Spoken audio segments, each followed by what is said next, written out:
This is the first video of a series that I'm going to make to describe how I made a little file card book. Actually, I've made two of them so far. Previous projects were posted on both Instagram and YouTube. My little file card book looks like this. If you flip it over, hopefully you can see that. The binding looks like this. It's just paper zigzag back and forth. And then when you open it up,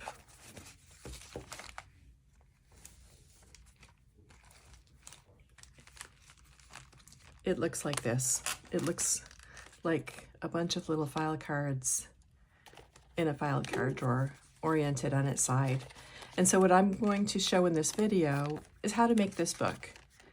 And since most people think the hardest part is the binding, I'm going to start with the binding first. But before I do that, I'd like to just talk a little bit about what kind of supplies you'll need in order to make this. And really, the types of supplies you'll need, it's up to you. You can use just paper, mixed media paper, just plain cardstock, scrapbook paper. You can use Tim Holtz paper. I'm going to use a lot of file card paper just because it's something that's easy, accessible, and cheap. Tim Holtz makes a mixed media paper that looks similar to this. And a lot of the ideology pieces look similar to this. I think it might be a little heavier. I'm not sure what the differences are. I can't really speak to that. But for a lot of the foundational pieces, I'll be using these or pieces of ideology. I'd like to kind of show how you can do things either using products like this, like these wonderful little pieces that just came out with Tim Holtz ideology, or by die cutting. You could die cut pieces like you could do with these dies that are part of Tim Holtz Chapter 3.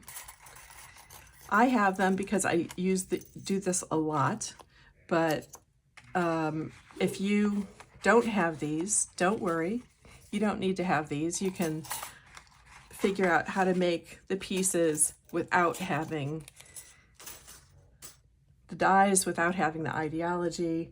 There are ways to make things just out of paper, either using punch boards or by making little pieces like this or buying little pieces like this and attaching them to your cards. So that's really the purpose of this video, is to show you that this is an easy book to make. You can make it using a variety of different supplies. You can use all vintage products. I know a lot of people don't like to use things like ideology and they'd rather use vintage products. People who are doing junk journaling in particular really like to use these old vintage or antique cards. So these are just some library card catalog cards that I bought off of eBay a long time ago.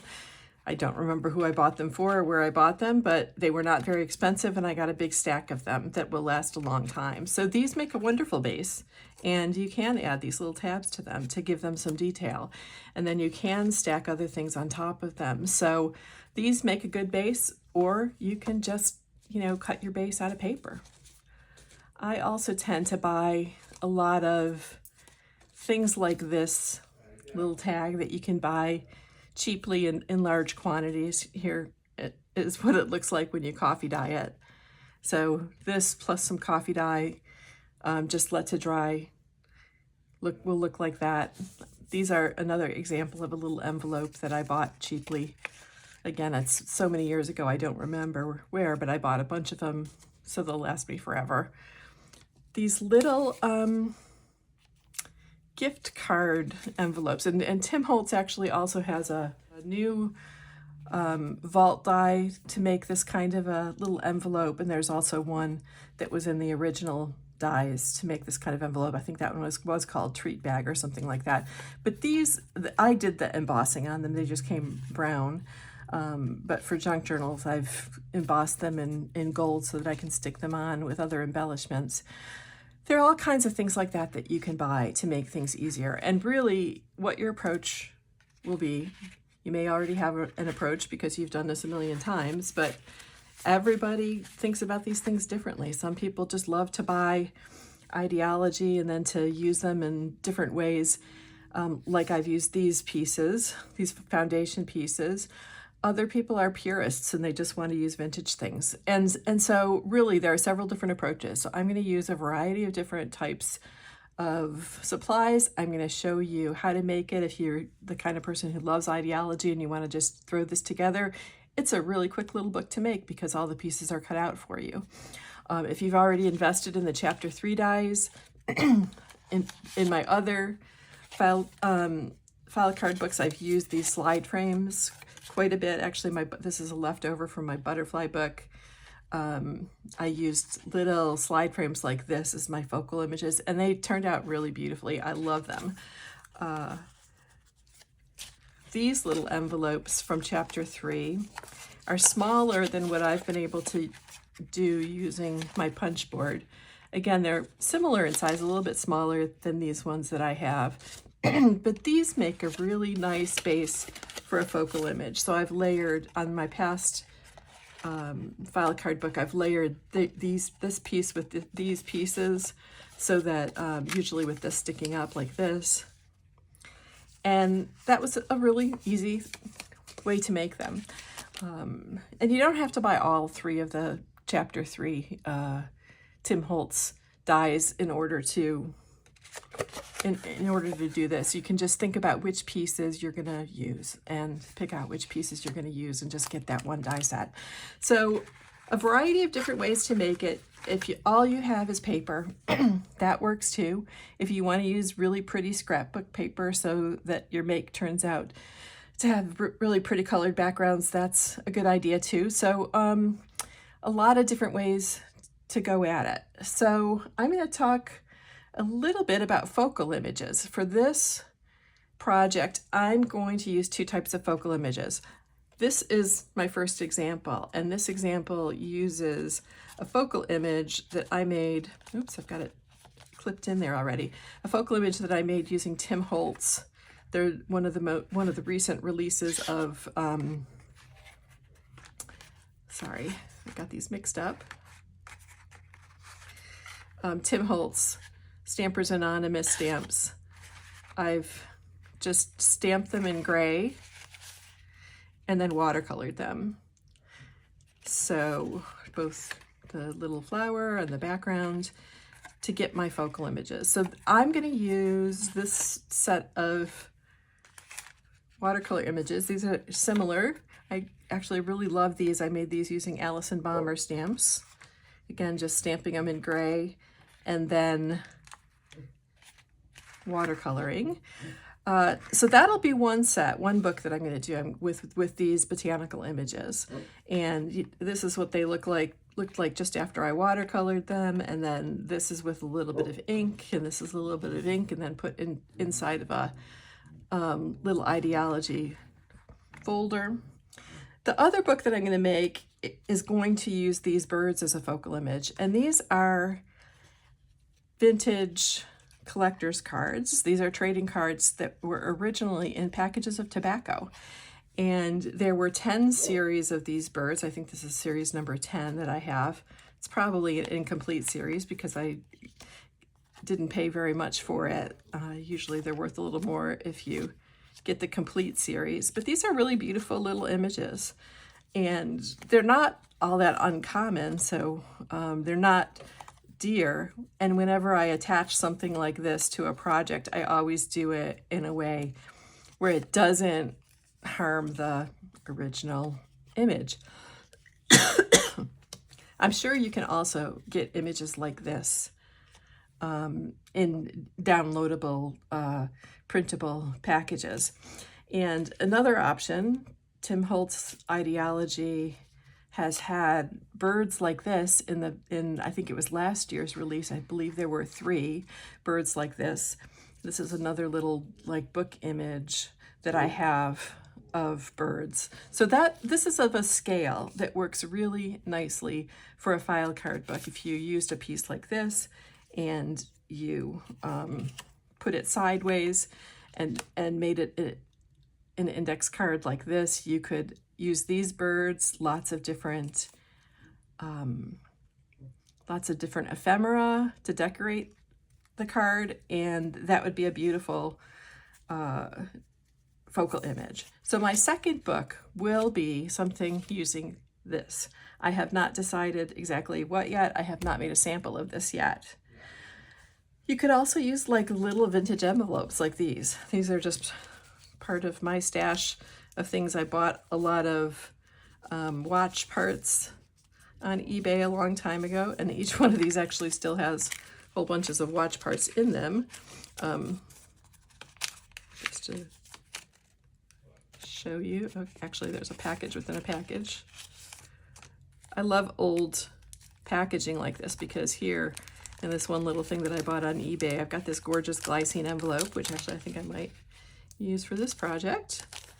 Some watch parts, and you also got these little envelopes. These envelopes would make great focal images for this project. So anything that you have like that, things that are new, things that are old.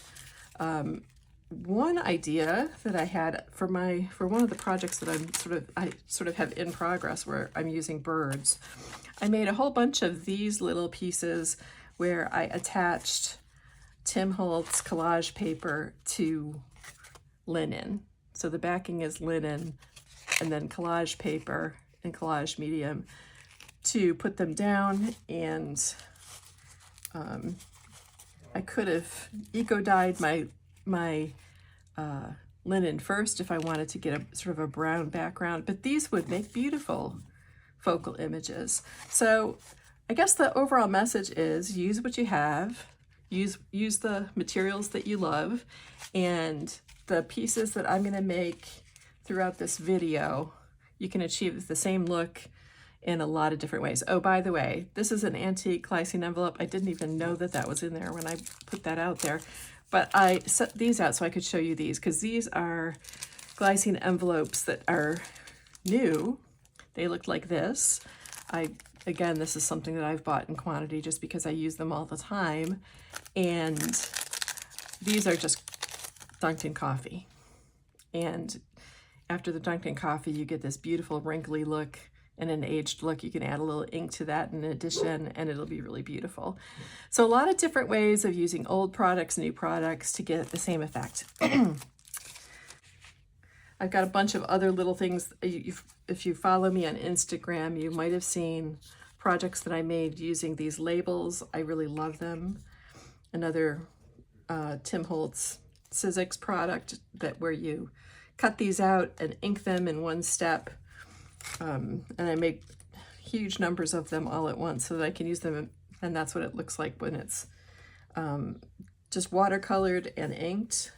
Here's a little tag that I made from one of the labels, just using a little reinforcer. So these are really wonderful little things to use on projects of this scale. I actually made this thinking I was going to use it in my last project and then didn't. So it's just still on my desk. But those kind of things make wonderful little details to put on projects of this size. Let me see. One other type of focal image. I'm looking at my desk to see what I forgot to talk about. These are other trading cards. These are trees. These would make really beautiful. I was thinking about these before I found the birds in my stash. These would be really beautiful as a little file card book. Okay, so I think I'm going to clear these out. In terms of bases that you can use to work with, you're going to want something that's the approximate size of a 3x5 card. So these library cards are 3x5 cards. And as I said, you can use what you have. If you don't have something like these library cards, you can just cut out a piece of paper that's 3x5, either mixed media paper, white cardstock, any sort of scrapbook paper will work, and use that as your base. For this piece, I have used a little mini file folder. And this particular mini file folder comes from the latest release of Ideology. One of the pieces in the Ideology release was this package. You get 6 pieces. You get 3 file folders, 2 different sizes. For this project, only the smaller ones would work. So if you wanted to use this, you would want to have at least 2 packages and maybe 3 packages. So that's one thing to consider. If you buy something like this, you get a few pieces. If you were to buy the Sizzix dies, and I would not encourage you to do this unless you're someone who already does a lot of die cutting, but these are from, I think, 3 years ago. I use them all the time, so they were well worth the investment for me. This little die comes from this set. You get a little file folder with this set. The file folder that is in this set is smaller. This is the smallest file folder from the Ideology release, and this is the file folder from the die cuts. And so if you're thinking about something about this size, this file folder is really a nice size. For something like my botanicals that I'm going to use, that would be a little bit too small. So I would say first think about what kind of focal image you want to use, then think about what you want to use as your base, and then consider, is this something that you're just going to make one of and never make again? And if that's true, then you might want to think about going with Ideology. If it's something that you want to do over and over and over again, I find a million uses for these pieces. And you've got all of these wonderful numbers and words that you can use. So think about where you want to make your investment. And if you don't like either of those options and you want to just make it completely from paper, one option is to use a punch board. Oh, I pulled them out and then hid them behind myself so I couldn't see them. This is a tab punch board, and I find this incredibly useful because you can just take a card and turn it into a tabbed card really easily just by just punching, flipping, and punching again, and you get your tab. I'll show you how to use this in one of the videos that I do, but this is an option because this if you're going to be doing a lot of this and you want to just be able to make them from paper, this is a really good investment for you because you'll use it over and over again. I know I use mine all the time. I also have an envelope punch board, but these envelopes, I haven't been able to successfully make one that's really small enough to compare to the size that I use all the time, that I die cut. Another really useful thing to have is a corner rounder because you can make anything, look like a file folder if you've got the right size corner rounder to do it. Okay, so I'm going to be using a lot of different things. These little folders are from an Ideology set from either last year or the year before, and these little cards come with them. They don't fit exactly into here, but you can easily trim them down and make them fit, or you can use them as separate pages. This is the new release of Ideology, and this is the new release of Ideologies. These come in the same package, like this, and the pieces that are most useful for this project would be this piece or the coin envelope. I will probably use both of these in this project. But another alternative to the coin envelope, if you don't want to use Ideology, the collector set of Tim Holtz Chapter 3 Foundation dies, this will make a coin envelope for you and also cut some cards easily with rounded corners or tickets or little mini tags. So this is another way to go. And I use this die set all the time. So those are a few options. Hopefully that will give you some ideas of things that you can look at. Another type of ideology from a few years ago are these pieces, and these could be a nice base, or they could be something to cut focal images from. These little botanicals would make gorgeous focal images that are just about the right size for this project. So you could probably buy a set of these and have both focal images and base pieces from the same package. So that's just another idea. Gazillions of ideas. You can use frames from Ideology, like these pieces. These are in the most recent release.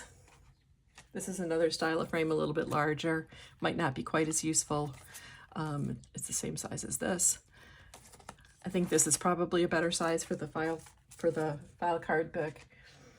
Or you could just die cut those, or if you have a circle punch, you can make them easily from a little square piece of paper. So a lot of different options.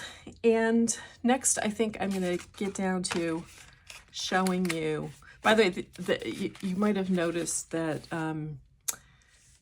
I've tinted these. So here's an example, good example. This is what they look like out of the package, without the spots, obviously. But with a coat of watercolor, I just make them a little bit warmer with a little bit of either burnt sienna or natural sienna. And again, variety of different ways of doing that. You can use ink, watercolor, all kinds of different things. Okay, so I'm going to get down to the purpose of this video, which is really to show you how to make a binding that you can use for your file cards, because everybody thinks that this is the most mysterious part of this. And I came up with this method because I was trying to think of a way to do it. I started to make little mini cards, and I started to place them into a little wooden box, thinking that that's how I was going to display them. And then I thought, well, wouldn't it be better to put them in a book, because I just love making books. So I started thinking about what kind of binding would work, and I remembered a flag book that I had made years ago. Actually, it was kind of a traditional flag book. You have a binding that's just this accordion of up and down pieces, and then you have flags pages that look like flags sticking up in different directions. And usually these are made so that you can create a pattern with the flags going in different directions. And I made one of these a long time ago as an anniversary gift for my husband. And so I was aware of what a flag book looked like. And it was really the orientation that I thought this would work really well if I had little index cards and I wanted to make them look like they were in a file drawer, but bind them as a book. And so I adapted the binding of the file card or of the flag book for my file card book. And for this make, I'm going to use pieces like this little file folder or like these little file cards. And then when you have them all attached, all glued down to the binding, you'll be able to scrunch them up like this and wrap them up just like the book I showed you at the beginning. So what we're going to do today is basically make this binding, which is super, super easy. So I'm going to pull these out and set this aside. This is also something that I've tinted with my watercolor, and this is with natural sienna and burnt sienna. You might be able to hear some dogs making noise in the background, and those are my two basset hounds who are outside playing with each other. So or these file folders. These are just standard size file folders that are about 11 inches tall, a little bit more than 8.5 inches wide. And I'm going to use these to cut down pieces. I'm going to cut out strips that are like this, and then I'm just going to score them to make my binding. So one of my new favorite tools is my trimmer. You probably won't be able to see the whole thing, but this is the new precision trimmer from Tim Holtz, and I have a really good big guillotine paper cutter that I use all the time, and I got a really good one because I wanted to be able to cut chipboard. So I have that, but in order to use it, I have to get up, walk across the room. I usually don't like to do that if I'm going to be making little things on my table. So I found that this precision trimmer is a really good tool for me to use at my desk, so I don't have to keep getting up over and over again. I'm going to make these, oh, might have already messed up. No, I think I've got enough. 5 inches wide. So it's at 5. One thing I like about this trimmer is that the blade goes in either direction. I have a whole bunch of these little pieces that were left over from this, and I've actually scored them in the middle because I know what I'm going to use them for already. I'm going to use them to sort of to seal up the sides of my file folders to make them into pockets. So these little strips are very useful pieces to have on hand. Okay, so this is a piece that is the right size for my accordion binding. I'm just going to cut one more while I've got this out.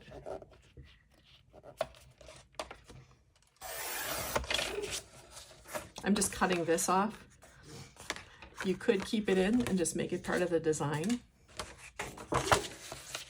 It was a little bit too black to go with the color scheme that I'm using, so I'm just cutting it off. Oops. I don't think this is completely straight. I'm going to cut it one more time.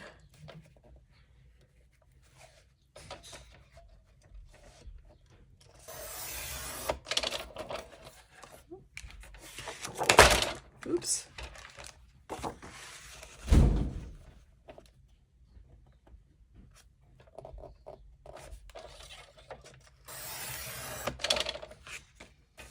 Okay.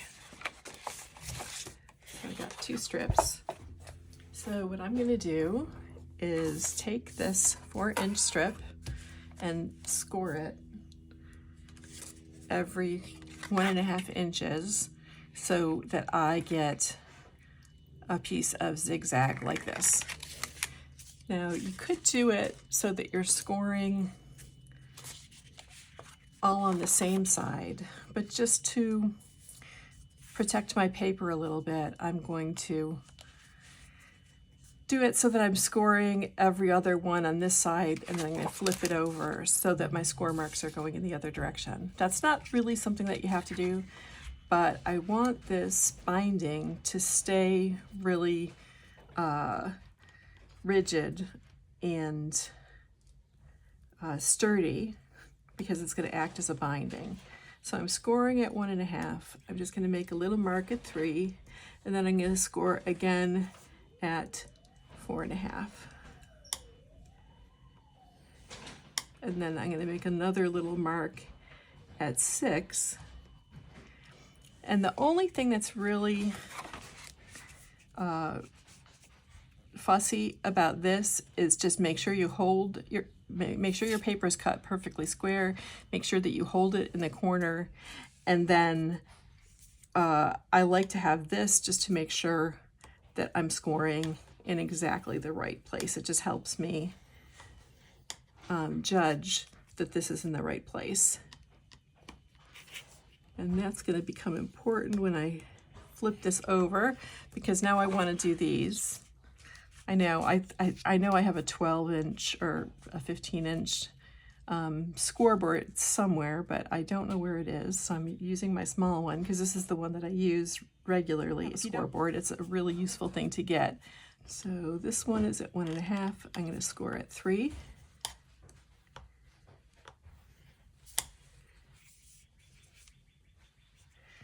I'm going to make a little remark at 4.5, and then I'm going to score at 6. And now I'm going to just do the same thing again, where I flip it over and line up my score lines so that I know I'm in the right spot. And then I'm going to score it 4.5. And then I will have a piece that when I fold it will be my zigzag.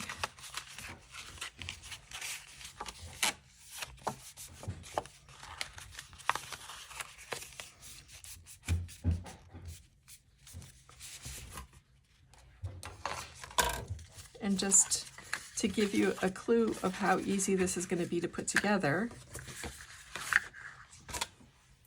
I'll go back to my finished book just to show you what it looks like finished. So I'll have this zigzag piece of paper that I'll have attached cards to, like this. And then the leftover piece here, and I'll make sure the ones that I have on the ends are a little bit longer, get layered between the chipboard that I'm using as my cover and my end papers. So this piece is just layered in here. So on the pieces that are going on the end, leaving a slightly longer end piece is useful. I'll probably wind up, actually I'll show you these because I have these 3 of these done. I'll wind up gluing these end to end and then using the longer ends underneath the covers. And that's what attaches the cover to the rest of the book. Here I just used some Tim Holtz paper as my binding. So it's as easy as that. So you might have gotten everything you need to know to make a book from this very first video. But in the next video, I'm going to talk about how I make one of these cards. So these were my focal images from the last one. This is a slightly larger scale, slightly different focal images, but that's what this video will be about. Thanks so much for tuning in. And I wanted to mention one other thing. I probably should have mentioned this at the beginning. The books, the finished books, I'll have 2 finished books when this is completed. One with these botanical images, and then another with the little bird trading cards. So if you stick around and if you comment on